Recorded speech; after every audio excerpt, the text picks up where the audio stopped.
નામ બોલો, જી બતાવો. કાર્ડિયાક અરેસ્ટ લાગે, જલ્દીથી 108 બોલાવો.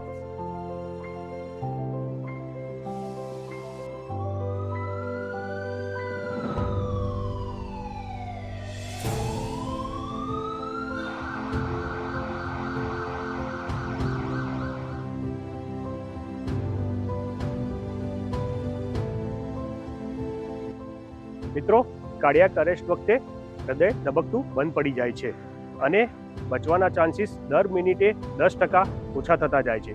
પરંતુ જો આવા કિસ્સામાં ત્વરિત CPR ચાલુ કરવામાં આવે તો દર્દીનો જીવ બચાવી શકાય છે.